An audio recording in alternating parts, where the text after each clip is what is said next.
Alright guys, I got a semi-quick one for you today. I have this PJ carburetor off my 94 CR250.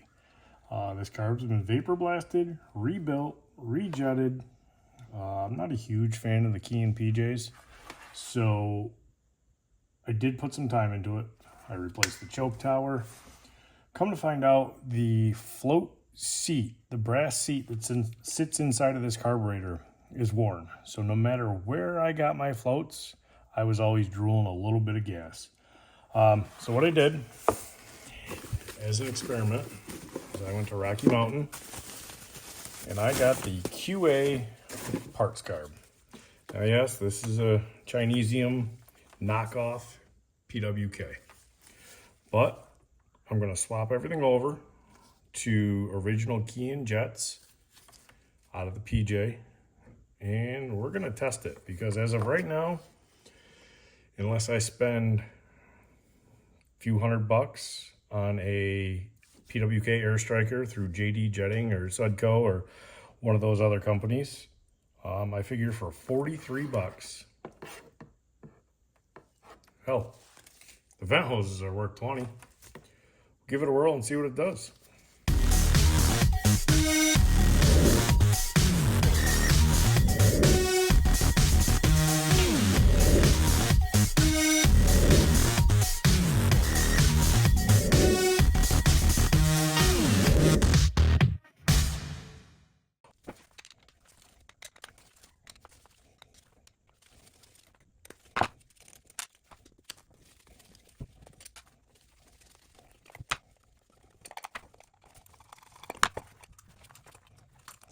With capacity, that's going to always be expensive. But very similar to anything we're about to discuss. That C45 and Mossberg MC2SC, stay tuned for the videos. Now, yes, this thing looks terrible. I hated it since yesterday's range trip.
guys.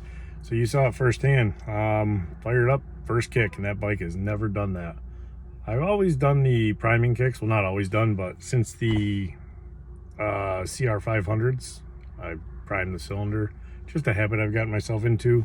There was no marking on the jets, the needle, anything like that. So I swapped it out with all the original stuff that I rebuilt off the PJ carb.